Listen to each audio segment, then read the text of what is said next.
Irmãos, eu quero ler em primeira mão um versículo da palavra de Deus que está no livro de 1 Reis, capítulo 4, versículo 20. 1 Reis 4, 20. Eu vou ler na versão,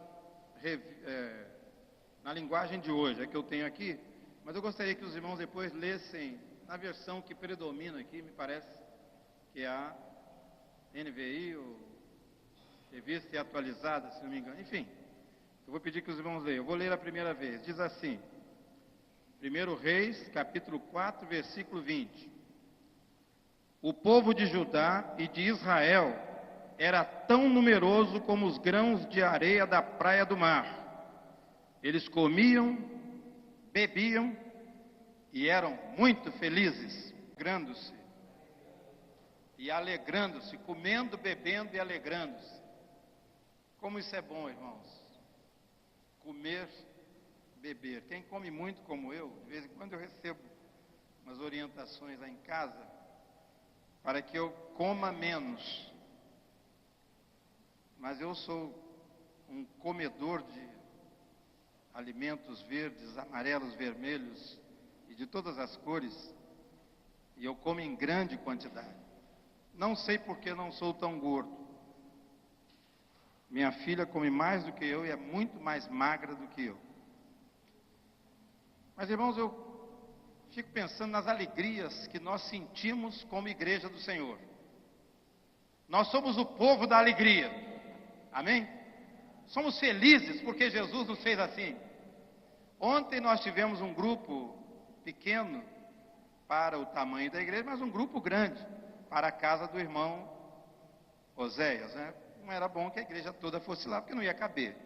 A gente faria o culto ali, uma concentração ali na praça, na rua. Mas como o irmão Oséias estava alegre. Aliás, ele é um ancião alegre. E ele queria cantar, e ele falou, olha, se eu pudesse, eu cantava o dia todo. Eu acho que à noite também.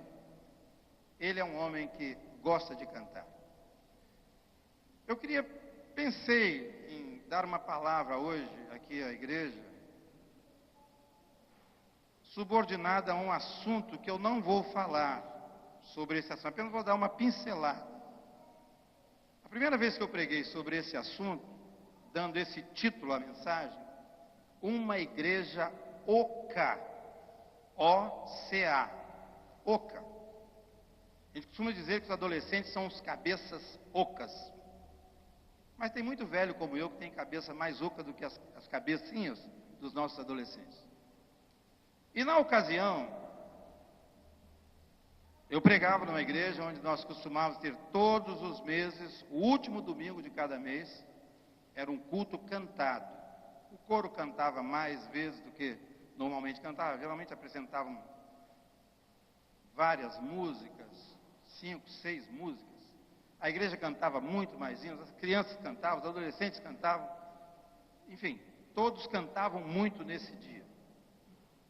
E geralmente se encerrava com o hino 521, Jerusalém, a cidade santa. E era uma alegria muito grande. E esse assunto de 3 letrinhas apenas, O-C-A, me remetia naquela época para pensar em 3 personagens bíblicos que poderiam preencher essas 3 letrinhas aí. Então nós vamos ver, uma igreja oca é uma igreja que ora, já está melhorando, né? Não é tão ruim assim. Uma igreja que, o C pode ser o quê? Que canta, amém? Uma igreja que canta. E orar, cantar e o A é o quê? Alegrar, amar. Podia ter. Então uma igreja que, oca é uma igreja que ora, que canta e que ama. Eu estou, nesses dias, de um mês e meio para cá, nós temos lido alguns livros sobre oração. Desde que a irmã Dorcas com Marluce e Dorquinhas, também parece que foram as 3 que foram naquela convenção lá no Paraná. Não, no Paraná, lá no Foz do Iguaçu. Se não me engano, a irmã Dorcas deu no seu relatório, ela falava sobre a igreja acho que é de Curitiba, a primeira de Curitiba, é uma igreja, hoje a igreja de Curitiba é a maior igreja da Convenção Batista Brasileira, com mais de 6.000 irmãos. E ela disse que se impressionou muito com uma sala, parece que é uma sala de oração que tem nessa igreja. E essa sala é uma sala muito usada, graças a Deus, porque a sala de oração está sendo muito usada. Nós temos concluído, irmãos, que não adianta, não temos como conseguir muitos resultados se não formos uma igreja que ora. E a oração que nós falamos é algo que faça parte real do ministério da igreja. Existem as campanhas de oração que têm o seu valor. Às vezes nós oramos um mês, por exemplo, mês de oração. Ótimo. Oração de manhã, oração à noite, oração ao meio-dia, muito bom. Mas a campanha acaba.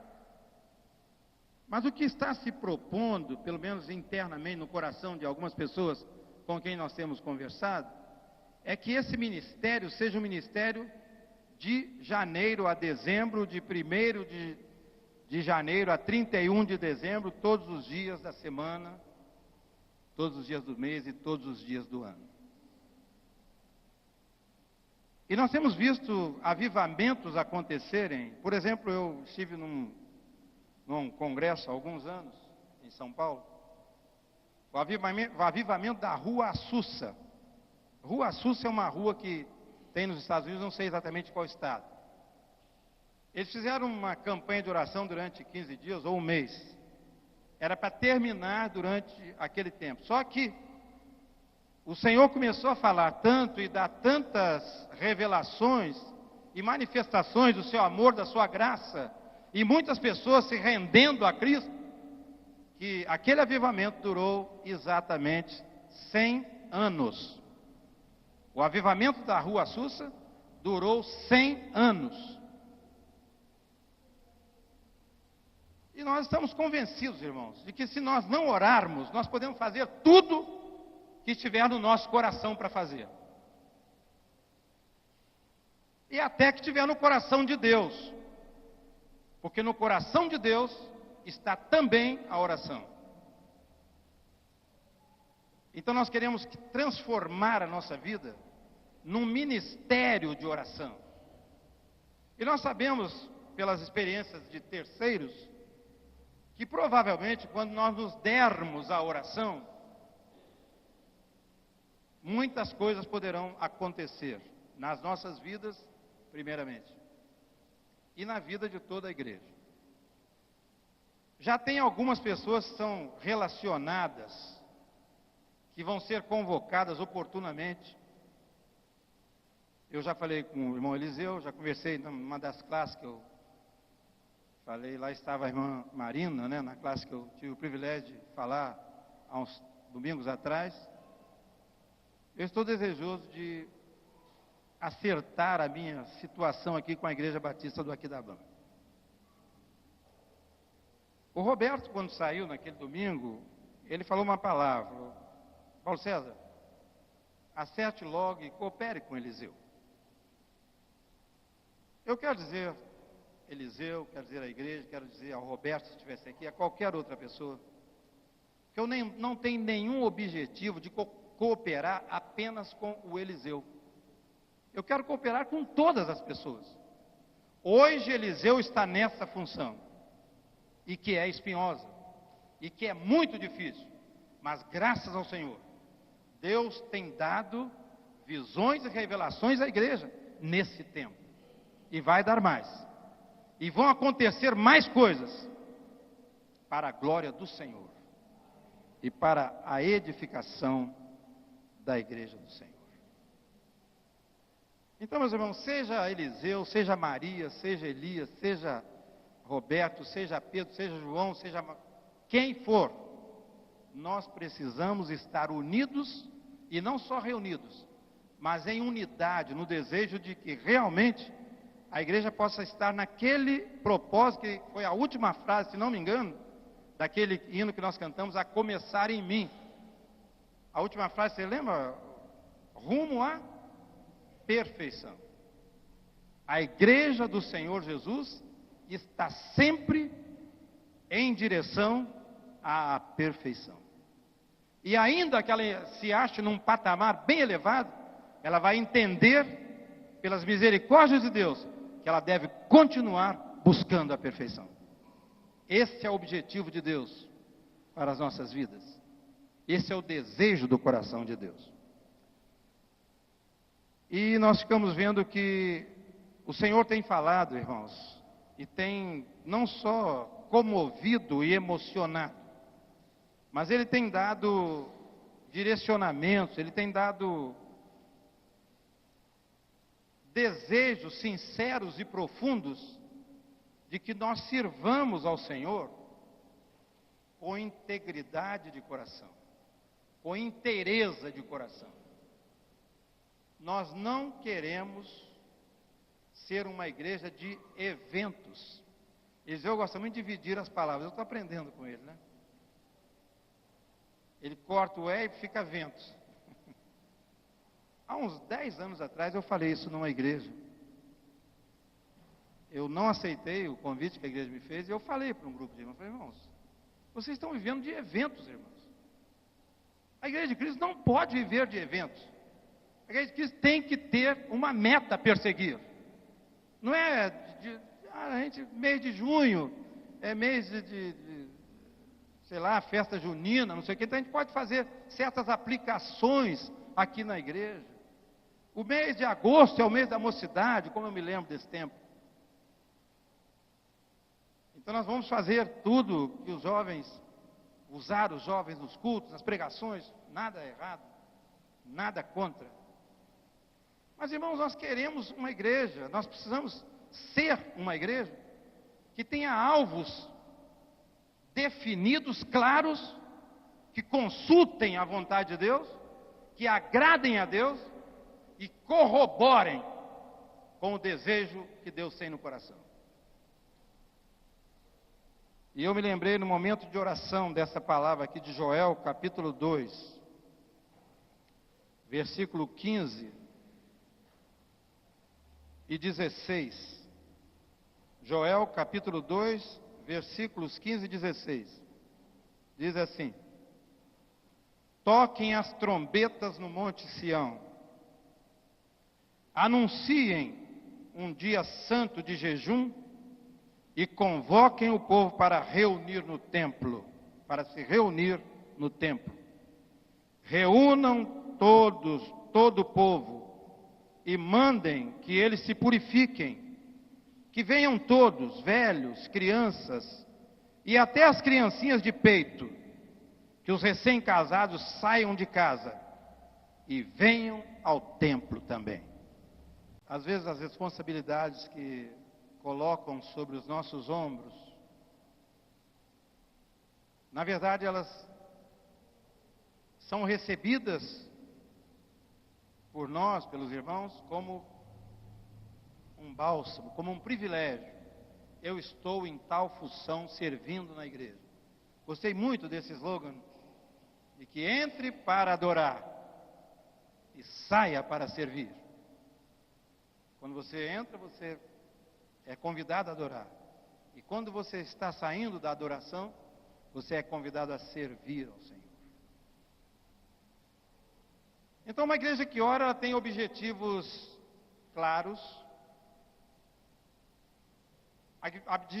objetivos insofismáveis e indiscutíveis. E a igreja que ora, eu pensei em uma igreja que poderia ser como Daniel, por exemplo, era um homem que orava. Abraão, um homem que intercedia numa situação tão tremenda. Samuel. Mas eu pensei em Paulo e Silas, quando estavam na prisão, e diante daquela situação toda, aquela perseguição toda, aquele sofrimento todo, o texto bíblico diz que eles oravam e cantavam. E Deus agia. Com aquela oração, com aquelas orações, com aquele louvor, eles traziam o céu à terra. E o Senhor realizava aquilo que nós já conhecemos. Glória a Jesus por isso. Ele nos vê no sofrimento, na dor, e recebe o nosso louvor. E louvor é interessante, né? Eu às vezes sento perto de pessoas completamente desentuadas. E uma pessoa desentuada consegue tirar você da música. Eu servi ao Senhor numa igreja, tinha uma judia, mas ela não cantava absolutamente nada. E quando eu sentava perto dela, eu fugia da música, eu não conseguia gravar a música, cantar a música. Mas quando eu entrava no tempo que ela já estava lá e estava cantando, não fazia nenhuma diferença. O louvor saía maravilhoso. Não importa a pessoa que está ao seu lado cantando. Importa que nós estamos cantando um hino de louvor ao nosso Deus. E não abrimos mão disso. Nós cantamos hinos para engrandecer o nome do Senhor Jesus. Louvado seja o seu nome.